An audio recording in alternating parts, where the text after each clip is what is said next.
ओम शांति। 1-8-21 के मुरली के महावाक्य।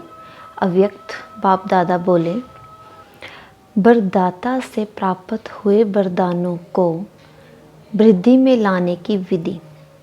बाबा कहते वरदाता से प्राप्त हुए वरदानों को वृद्धि में लाने की विधि। आज बाप दादा अपने रूहानी चात्रक बच्चों को देख रहे हैं। हर एक बच्चा बाप से सुनने के, मिलने के और साथ साथ बाप समान बनने के चात्रक हैं। सुनने से जन्म जन्मांतर की प्यास मिट जाती है। ज्ञान अमृत प्यासी आत्माओं को तृप्त आत्मा बना देता है। सुनते सुनते आत्माएं भी बाप समान ज्ञान स्वरूप बन जाती हैं। बा जय कहें, ज्ञान मुरली सुनते सुनते स्वयं भी मुरलीधर बच्चे बन जाते हैं। रूहानी मिलन मनाते बाप के स्नेह में समा जाते हैं। मिलन मनाते लवलीन मगन स्थिति वाले बन जाते हैं। मिलन मनाते एक बाप दूसरा न कोई इस अनुभूति में समाये हुए रहते हैं। मिलन मनाते निर्विघ्न बाप सदा बाप के संग के रंग में लाल बन जाते हैं। बाबा कहते जैसे बाप का सदा सर्वशक्तिवान स्वरूप है, ऐसे बच्चे भी सदा मास्टर सर्वशक्तिवान स्वरूप बन जाते हैं। जो बाप का स्वरूप है सदा शक्तिशाली, सदा लाइट, ऐसे समान बन जाते हैं। समान बनने की विशेष बातें जानते हो ना? किन किन बातों में बाप समान बनना है? विश्व कल्याणकारी यही नाम है ना आप सबका। जो बाप का रूप वही बच्चों का रूप, जो बाप के गुण वह बच्चों के। बाप के हर गुण को धारण करने वाले ही बाप समान बनते हैं। जो बाप का कार्य वह बच्चों का कार्य। सन्मुख रहने वाले नहीं लेकिन समान बनने वाले हैं। इसको ही कहा जाता है फॉलो फादर करने वाले। तो अपने को चेक करो, सब बातों में कहाँ तक बाप समान बने हैं। आदि का वरदान है सर्वशक्तियों से संपन्न भव। लौकिक जीवन में बाप व गुरु वरदान देते हैं, धनवान भव, पुत्रवान भव, बड़ी आयु भव या सुखी भव का वरदान देते हैं। बाप दादा ने क्या वरदान दिया? सदा ज्ञान धन शक्तियों के धन से संपन्न भव। यही ब्राह्मण जीवन का खजाना है।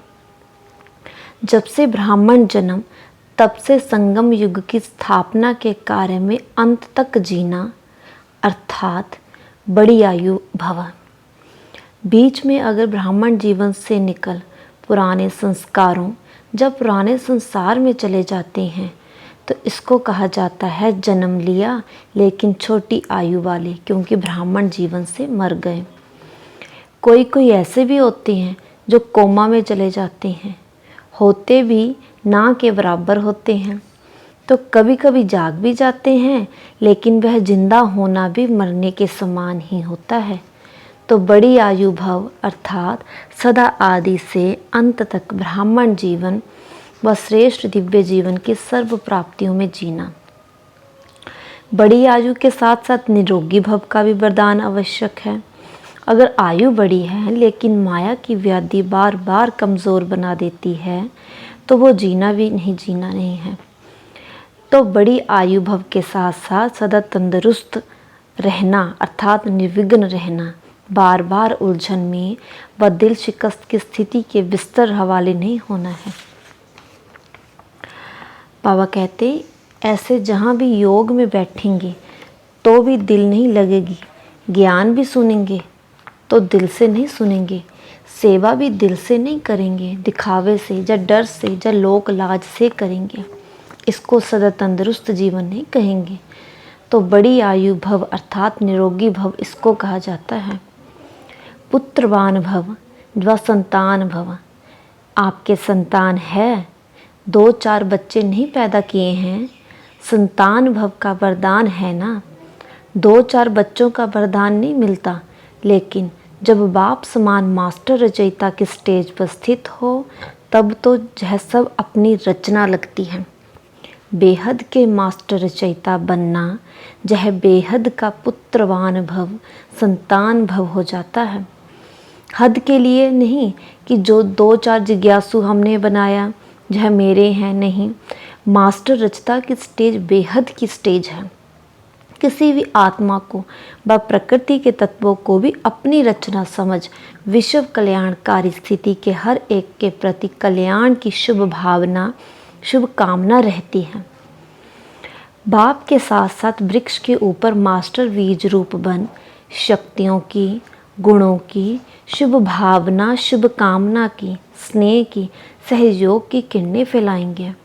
जैसे सूर्य ऊंचा रहता है तो सारे विश्व में स्वतः ही किरणें फैलती है ना, ऐसे मास्टर रचयिता व मास्टर बीज रूप बन सारे वृक्ष को किरणें व पानी दे सकते हो तो कितने संतान हुए, सारी विश्व आपकी रचना हो गई ना।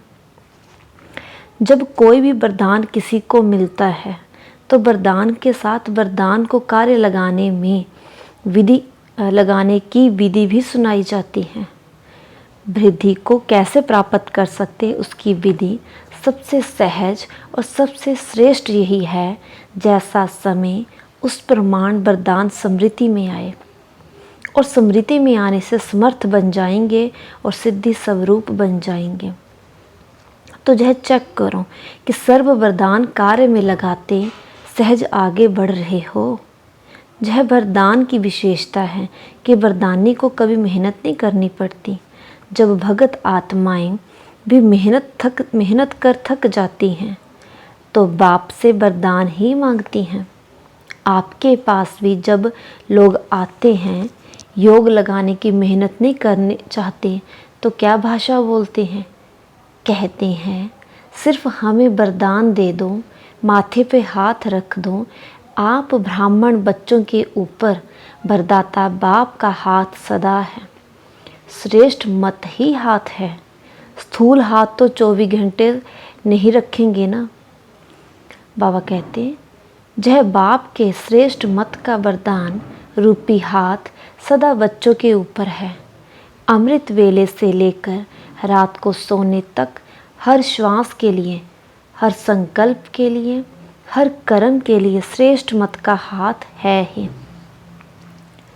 जैसे देवताओं के लिए गायन है इच्छा मात्रम अविद्या, यह है फरिश्ता जीवन की विशेषता। देवताई जीवन में तो इच्छा की बात ही नहीं है। ब्राह्मण जीवन सो फरिश्ता जीवन बन जाती, अर्थात कर्मातीत स्थिति को प्राप्त हो जाते। किसी भी शुद्ध कर्म व व्यर्थ कर्म व विकर्म व पिछला कर्म, किसी भी कर्म के बंधन में बंध करना, इसको कर्मातीत अवस्था नहीं कहेंगे। एक है कर्म का संबंध, एक है बंधन। तो जैसे यह गायन है हद की इच्छा से अविद्या, ऐसे फरिश्ता जीवन व ब्राह्मण जीवन अर्थात मुश्किल शब्द की अविद्या, बोझ से अविद्या, मालूम ही नहीं कि वह क्या होता है। तो वरदानी आत्मा अर्थात मुश्किल जीवन से अविद्या का अनुभव करने वाली, इसको कहा जाता है वरदानी आत्मा। कई बच्चे पुरुषार्थ तो बहुत अच्छा करते हैं, लेकिन पुरुषार्थ का बोझ अनुभव होना यह यथार्थ पुरुषार्थ नहीं है। अटेंशन रखना यह ब्राह्मण जीवन की विधि है, लेकिन अटेंशन टेंशन में बदल जाता है। हर कदम में टेंशन नहीं रहता कि यह करूं या नहीं करूं, यह खाऊं या नहीं खाऊं, ऐसे चलूं व नहीं। नेचुरल नॉलेज की शक्ति से अटेंशन है। ऐसे यथार्थ पुरुषार्थी का हर कदम, हर कर्म में नेचुरल अटेंशन रहता है, क्योंकि नॉलेज की लाइट माइट स्वतः यथार्थ रूप से, यथार्थ रीति से चलाती है। तो पुरुषार्थ भले करो, अटेंशन जरूर रखो, लेकिन टेंशन के रूप में नहीं। तो पुरुषार्थ सभी करते हो, लेकिन कोई ज़्यादा पुरुषार्थ को भारी कर देते हैं, कोई बिल्कुल ही अलवेले हो जाते। जो होना होगा सो हो जाएगा, देखा जाएगा कौन देखता है, कौन सुनता है। तो ना वह अच्छा ना वह अच्छा, इसलिए बैलेंस से बाप की ब्लेसिंग वरदानों का अनुभव करो। बाप के ज्ञानदाता विधाता का अनुभव किया, अब वरदाता का अनुभव करो। अच्छा, सदा हर कदम में बाप को फॉलो करने वाले, सदा अपने को वरदाता बाप के वरदानी श्रेष्ठ आत्मा अनुभव करने वाले, सदा हर कदम सहज पार करने वाले, सदा सर्व वरदान समय पर कार्य में लगाने वाले, ऐसे बाप समान बनने वाले श्रेष्ठ आत्माओं को बाप दादा का वरदाता के रूप में याद, प्यार और नमस्ते। मुख्य महारथी भाइयों से मुलाकात। जन्म से कितने वरदान मिले हुए हैं? हर एक को अपने अपने वरदान मिले हुए हैं। जन्म ही वरदानों से हुआ, नहीं तो आज इतना आगे नहीं बढ़ सकते। वरदान से जन्म हुआ इसलिए बढ़ रहे हो। पांडवों की महिमा क्या कम थोड़ी है। पांडव गुप्त रहते हैं, लेकिन बाप दादा के दिल पर सदा प्रत्यक्ष हैं। अच्छे अच्छे प्लान तो पांडव ही बनाते हैं। शक्तियाँ शिकार करती, लेकिन कमाल तो लाने वालों की है। अगर लाने वाले लाए ही नहीं तो शिकार क्या करेंगे। इसलिए पांडवों को विशेष अपना वरदान है, याद और सेवा का बल विशेष मिला हुआ है। सेवा करने से जो सर्व आत्माएं खुश होती हैं, उसका भी बहुत बल मिलता है। चाहे स्टेज पर खड़े होकर भाषण ना भी करो, लेकिन यह सबसे बड़ा भाषण है। चरित्र सुनाकर चित्रवान बनने की प्रेरणा देना, यह सबसे बड़ी सेवा है।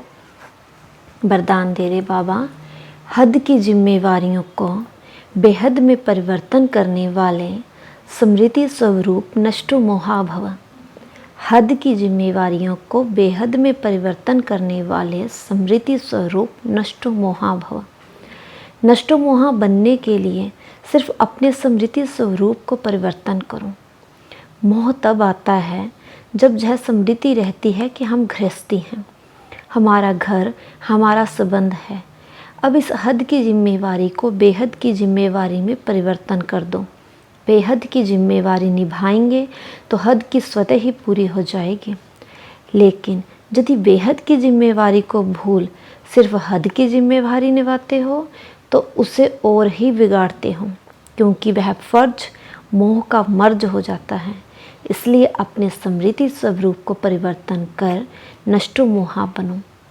स्लोगन, ऐसी तीव्र उड़ान भरो जो बातों रूपी बादल सेकंड में क्रॉस हो जाएं।